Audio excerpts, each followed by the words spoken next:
talk forever about recent accomplishments of hers. She has so many. She was recently picked by Business Journal as one of the 100 most influential women in the Silicon Valley. She's a CEO. She has a company with the clientele like Airbnb and Pandora and AT&T, and a company that's mostly run by women and minorities. So she has a lot she could talk about from that perspective. But more recently in her life, she's looked at, like Chike was saying, some of her other identities. And she's here to share some of the other identity of her earlier life with us today. So welcome, Kim.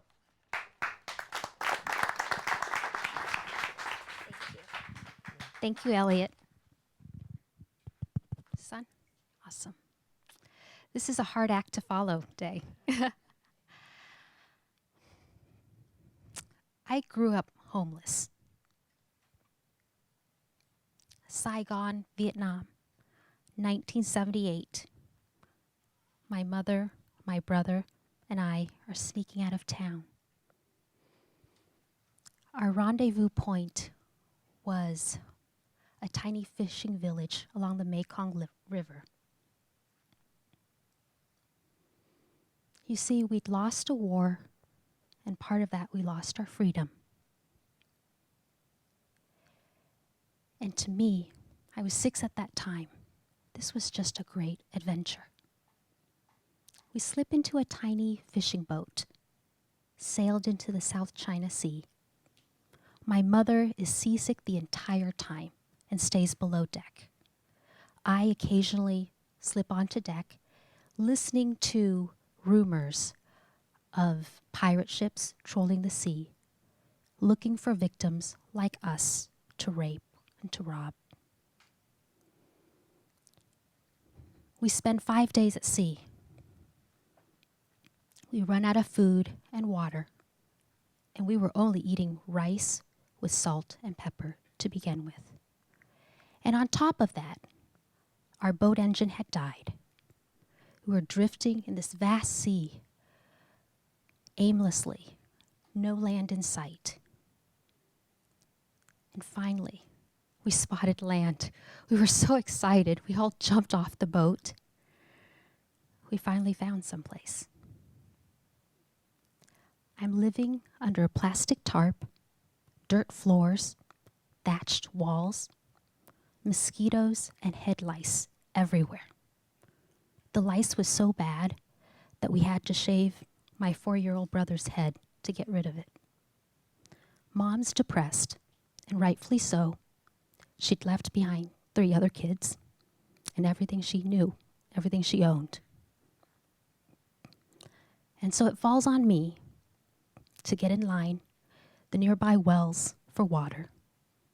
It's my job to get in line for food rations from the United Nations. Vegetables and fruit were really rare. We are living in a refugee camp in Malaysia. We are actually the lucky ones, waiting for any country to accept us. After 1 year, there was a generous family from a church helped us come to the U.S. Starting with nothing, no money, we didn't know anyone, we didn't know the language. We rent a tiny bedroom with another Vietnamese family. My mother, my brother, and I sharing one room, sharing one bed. My mom works minimum wage as a dishwasher, even though in Vietnam she actually owned a large restaurant. And I learned English watching Sesame Street. I'm sitting in this tiny living room, and the 2 sisters from the other family are sitting close by, and they're speaking to each other in English because they know I don't understand English. And I feel like an outsider, unwanted, lonely. And suddenly they say something to each other in English, and the light bulb goes off in my head. And I was actually part of the conversation. It was so freeing, part of that. Coming to America, I thought my days of being homeless were over. But I was wrong. My mother meets a man who she thinks is a great husband and a great provider. And living with him is like having a noose around my neck, slowly tightening around us. Because whenever they have big arguments, he kicks us out of his house. And we spend occasional nights, cold nights, huddled in our van, hoping that he will take us back. And from those experiences, I told myself that when I grew up, I would be self-reliant, self-sufficient, and no one would ever have that kind of power over me again.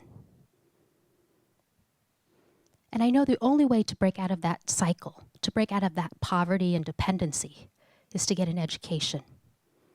And so when I graduated from high school, $500 to my name, I leave Tucson, Arizona, and I go to Phoenix for college. I'm living in a 2-bedroom apartment, 4 other girls, so there are 5 of us. And I volunteer to sleep on the floor because there's no room for an extra bed for me, and it's cheaper that way. Because I reminded myself, my goal was to get straight A's, graduate, and get a job. The college years. I was free to explore. I was free to grow. I was free to learn who I am. Those were awesome years. And what I discovered about myself was that I was resilient, determined, strong, tough, and lovable. That I'd never felt before. And so, 4 years of college, after 4 years of college, I had 5 job offers from the 6 major accounting firms. So I'd met my goal. And today, my passion is to build an ecosystem where women and minorities reach power and financial liberation. Thank you.